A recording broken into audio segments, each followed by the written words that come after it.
तो हम चंद्रमा और केतु की युति को लेकर लगातार चर्चा कर रहे हैं मेष लगन के जातकों के लिए। मेष लगन के जातकों के लिए अब तक हम अष्टम भाव तक चर्चा पूरी कर चुके हैं लगन कुंडली में जब भी इन दोनों ग्रहों की युति होगी। नवम भाव के लिए इस वीडियो में चर्चा करने वाले हैं। नवम भाव यानी धनु राशि में, धनु राशि में आपके केतु और चंद्रमा अगर एक साथ स्थित हैं तो ज्यादातर केस में ये युति आपको बेहतर परिणाम देगी। यहाँ पर लेकिन आपको बृहस्पति को भी देखना पड़ेगा। अगर यहाँ बृहस्पति का संबंध भी बन जाता है, चाहे वो युति से है चाहे वो दृष्टि संबंध है, तो और भी ज्यादा बेहतर आप कर सकते हैं। ये युति की वजह से ज्यादा आपको जीवन में एजुकेशन मिलेगी और वो भी हायर एजुकेशन। इस वजह से आप आध्यात्मिक क्षेत्र में काफ़ी आगे बढ़ सकते हैं अपने जीवन में और काफ़ी प्रोग्रेस कर सकते हैं, नाम भी कमा सकते हैं। यहाँ स्थित होते हुए आप अपनी उच्च शिक्षा के लिए विदेश जा सकते हैं। यहाँ केतु से रिलेटेड कार्य क्षेत्र को भी अगर आप चुनते हैं तो बहुत अच्छा कर पाएंगे। अब ये फादर का स्थान है। फादर का स्थान होने की वजह से ऐसा हो सकता है कि आपके जन्म के बाद आपके फादर काफ़ी ज़्यादा स्पिरिचुअल होते गए हैं और उनका भगवान में विश्वास या फिर उनकी आस्था बढ़ती गई। लेकिन कभी कभी फादर के साथ या आपके जो गुरुजन हैं उनके साथ थोड़े बहुत मतभेद भी आपके सामने आ सकते हैं, जो कि हो सकता है कि आपके लगन में कोई ऐसा ग्रह हो जैसे कि शनि वगैरह हो या कोई अन्य ग्रह हो जिसकी वजह से ऐसा हो सकता है। तो यहाँ इसका इफेक्ट इतना ज़्यादा क्यों पड़ेगा चंद्रमा और केतु की युति का, क्योंकि यहाँ जो केतु हैं इस हाउस की एनर्जी को सोखने का काम करेंगे, यानी केतु यहाँ की एनर्जी को एब्जॉर्ब करेंगे। और इस वजह से यहाँ चंद्रमा से रिलेटेड क्षेत्र में तो आपको फिर भी काम करना ठीक ठाक ही रहेगा, क्योंकि चंद्रमा यहाँ बृहस्पति के घर में है, इसलिए बृहस्पति का अच्छा होना बहुत जरूरी है अब आपके चार्ट में। पर ऐसा जो युति है वो आपको काफ़ी ज़्यादा ज्ञानी बनाएगा। ज़्यादा से ज़्यादा धार्मिक पुस्तकें पढ़ने या आध्यात्मिक काम करने में आपकी रुचि ये कंजक्शन देगा। इस कंजक्शन के होते हुए आप अगर केतु से रिलेटेड या किसी भी अन्य फील्ड को चुनते हैं, आध्यात्मिक फील्ड को या धार्मिक फील्ड को अपने हायर स्टडीज़ के लिए, तो आप काफ़ी लकी रहेंगे। यहाँ राहु की दृष्टि भी है। राहु की दृष्टि बहुत सारी नई चीज़ों को एक्सप्लोर करने में आपकी मदद करेगी यहाँ पे। अब देखिए, केतु का अगर चंद्रमा के साथ युति है तो कभी कभी आप मेहनत काफ़ी ज़्यादा करेंगे, लेकिन आपकी मेहनत आपके उतने अच्छे से काम आएगी नहीं। और यहाँ आप अपने भाग्य से कोई खास उम्मीद ना करें। अगर यहाँ बृहस्पति साथ हो, बृहस्पति अगर आपके चार्ट में वक्री नहीं हो और बृहस्पति का या तो युति हो या दृष्टि संबंध हो, तो फिर भी आप भाग्य के मामले में कुछ एक्सपेक्ट कर सकते हैं। बट यहाँ आपको खुद को ही ज़्यादा से ज़्यादा मेहनत करनी पड़ेगी। और वैसे भी आपके थर्ड हाउस में राहु हैं, तो आप कितना भी हार्डवर्क कर सकते हैं। तो यहाँ पे फिर बात आती है आपके टैलेंट की। यहाँ आप में टैलेंट काफ़ी ज़्यादा होगा, आपकी एक्सप्लोरेशन की क्षमता अच्छी होगी, माइंड आपका काफ़ी डीपली काम करेगा, आपके इमोशंस में, आपकी भावनाओं में हमेशा जो स्टडी है वही घूमती रहेगी। यहाँ पे इन दोनों की युति होने से आपकी भगवान में धीरे धीरे आसक्ति बढ़ेगी।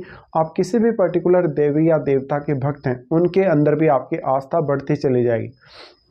यहाँ आपको ये देखना कि चंद्रमा कितने ज़्यादा क्लोज हैं केतु के। जितने ज़्यादा चंद्रमा केतु के क्लोज हों उतना अधिक आप केतु पर यहाँ ज़्यादा से ज़्यादा फोकस करिएगा। हालांकि यहाँ अगर मंगल जैसे ग्रह का प्रभाव है तो रिश्तों को लेकर चुनौतियाँ आ सकती हैं, लेकिन फिर भी स्टडीज़ वगैरह के लिए या स्पिरिचुअल ग्रोथ के लिए ये युति काफ़ी अच्छी है। यहाँ पर अगर सूर्य का संबंध हो तो भी आपके स्टडी के लिए काफ़ी अच्छा रहेगा। आपको छोटी आयु से ही ये युति विदेश भेज सकती है और इवन विदेश में सेटल भी कर सकती है। अगर आपको राहु, केतु या चंद्रमा की महादशा हो तो इस बात की ज़्यादा चांसेस बनेंगे कि आप अपने घर से दूर सेटल होंगे या फिर विदेश में सेटल होंगे। चंद्रमा यहाँ पर फोर्थ लॉर्ड है। चंद्रमा के फोर्थ लॉर्ड होने से आपका ज़्यादातर जो है स्टडी पर्पज़ के लिए दूर जाना रहेगा, या फिर आप ट्रेवल करके कहीं ना कहीं अपने स्कूल या कॉलेज जाते होंगे। और जो ट्रेवल होगा वो हो सकता है कि थोड़ा लंबा हो। और आप हमेशा जब भी लंबा डिस्टेंस का कोई भी ट्रेवल करेंगे, चाहे वो आप किसी दूसरे स्टेट में कर रहे हैं, किसी दूसरी कंट्री में कर रहे हैं या अपने ही स्टेट में कर रहे हैं, आप वहाँ से कुछ ना कुछ नया एक्सप्लोर करके लाएंगे, कुछ ना कुछ नया सीखेंगे। तो यहाँ ज्ञान की जो भूख है वो आप में बढ़ेगी और लाइफ में कुछ नया करने का आप कोशिश करेंगे।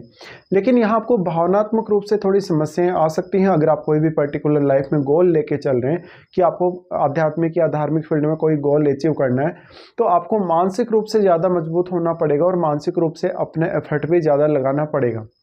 अब क्योंकि देखिए, आपका लग्नेश है वो मंगल है और आपका मंगल का लगन है, इसलिए मंगल खुद भी आपकी फिजिकल बॉडी को रिप्रेजेंट कर रहे हैं और आपको भी रिप्रेजेंट कर रहे हैं।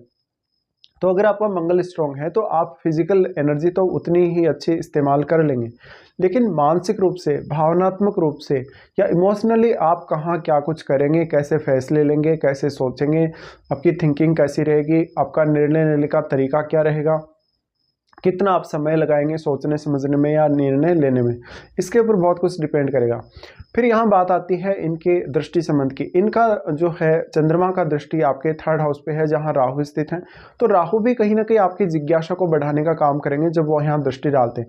लेकिन आपको अपनी महादशा अवश्य ही चेक करनी चाहिए, क्योंकि महादशा का भी यहाँ बहुत बड़ा रोल है। फिर चंद्रमा आपके 4th लॉर्ड है। 4th लॉर्ड होते हुए चंद्रमा इस बात की संभावना को भी काफ़ी ज़्यादा बढ़ा देते हैं कि आपके जन्म के बाद आपकी माताजी ने कोई धार्मिक या आध्यात्मिक काम किए हों, या आपके घर परिवार में कोई ऐसे काम होते हों ज़्यादातर जिनमें पूजा पाठ घर परिवार के सदस्य करते हों, या घर परिवार में कोई भी ऐसा अनुष्ठान वगैरह, कोई भी साधना वगैरह, कोई भी सिद्धि तंत्र मंत्र ऐसे कार्य हुए हों। यहाँ पे चंद्रमा का आना निश्चित ही आपको घर से छोटी आयु से ही दूर कर सकता है, लेकिन आप परिवार से हमेशा जुड़े रहेंगे, कभी भी परिवार से अलग होना पसंद नहीं करेंगे। वो अलग बात है कि आपके एजुकेशन के लिए या आपके किसी स्पेशल पर्पज़ के लिए आपकी थोड़ी मजबूरी भी रहेगी कि आप अपने परिवार का साथ कुछ समय के लिए छोड़ें। यहाँ पे आपको चंद्रमा पे ही सबसे ज़्यादा ध्यान देना होगा, क्योंकि चंद्रमा से रिलेटेड आपको अपने ऊपर खुद पर ध्यान देना पड़ेगा और खुद की भावनाओं पर फोकस करना पड़ेगा। आपको यहाँ मेंटली स्टेबल रहना बहुत ज़रूरी है। आपको गुस्से में आके या फ्रस्ट्रेशन में आके कोई भी गलत फैसला नहीं लेना है। यहाँ पर हालांकि राहु की दृष्टि है, राहु की दृष्टि होने से चंद्रमा पर जब राहु की दृष्टि होगी थोड़ा कभी कभी आप इल्यूजन का शिकार भी होंगे। तो आपको सोचने समझने के लिए, निर्णय लेने के लिए और फाइनल डिसीजन तक पहुँचने के लिए थोड़ा ज़्यादा समय चाहिए होगा सामान्य लोगों की तुलना में। यही बस आपको यहाँ समझना है। तो यहाँ अपने आप को मानसिक रूप से कैसे आप बैलेंस कर पाते हैं, मानसिक रूप से कितनी ज़्यादा स्ट्रेंथ है आपके पास, कितना हार्ड से हार्ड काम आप कर सकते हैं, आप कोई रिसर्च वर्क कर सकते हैं या नहीं कर सकते हैं, ये यहाँ आपको सोचना है। तो आप कितना लंबे समय तक कोई भी निर्णय जो आप लेंगे उस पर अडिग रह सकते हैं, कितने समय बाद आप अपने निर्णय बदल लेंगे। यहाँ पर आपको बेसिकली जो ये कंजक्शन है वो काफ़ी बार ज़्यादा से ज़्यादा एफर्ट करने के लिए प्रेरित करेगा, क्योंकि वैसे भी यहाँ केतु इस हाउस की एनर्जी को ज़्यादा से ज़्यादा एब्जॉर्व कर रहे हैं, तो आपको इस हाउस में एनर्जी की कमी फील होगी। कभी कभी आप सोचेंगे कुछ और करेंगे कुछ और। तो ये केतु की वजह से ही होगा, क्योंकि केतु एक हेडलेस प्लैनेट पे है और शुरुआत में आपको काफ़ी ज़्यादा कमी फील होगी 9th हाउस से रिलेटेड। तो अब आप जितना मेहनत कर लेंगे, जितना हार्डवर्क कर लेंगे, उतना ही आप अपने भाग्य को मजबूत पाएंगे। और बृहस्पति मजबूत हो तो कुछ हद तक आपका भाग्य आपका फिर भी साथ दे सकता है। लेकिन यहाँ रिश्तों को लेकर थोड़ी बहुत चुनौतियाँ आ सकती हैं, जीवन साथी के साथ भी। लेकिन आपकी माताजी आपके प्रति काफ़ी ज़्यादा डेडिकेटेड रहेंगी। अगर स्त्री का चार्ट हो तो इस बात की और भी ज़्यादा संभावना है कि आपको अपनी माता से काफ़ी कुछ सीखने को मिलेगा। ये अलग बात है कि आप उनसे छोटी आयु में ही दूर हो सकते हैं, बट उनकी गाइडेंस आपको हमेशा ही कहीं ना कहीं चाहिए होगी। तो अब ऐसा भी हो सकता है कि आपकी माताजी की वजह से या आपके घर परिवार के सपोर्ट की वजह से कहीं ना कहीं आप हायर एजुकेशन प्राप्त कर रहे हैं या विदेश गए हैं या विदेश में सेटल्ड हैं। कुछ हद तक यहाँ परिवार की ही आपको मदद मिल सकती है, बाकी कोई भी आपका रिश्तेदार, कोई भी आपका फ्रेंड आपको सपोर्ट नहीं करेगा यहाँ पे। तो यहाँ पे खुद से ही आपको ज़्यादा से ज़्यादा उम्मीदें रखनी चाहिए और आपको ज़्यादा से ज़्यादा एक्टिव रहना चाहिए, जिज्ञासु रहना चाहिए, जिससे आप ज़्यादा ज्ञान अर्जित कर सकें और उस ज्ञान को अपनी रियल लाइफ में यूज कर सकें।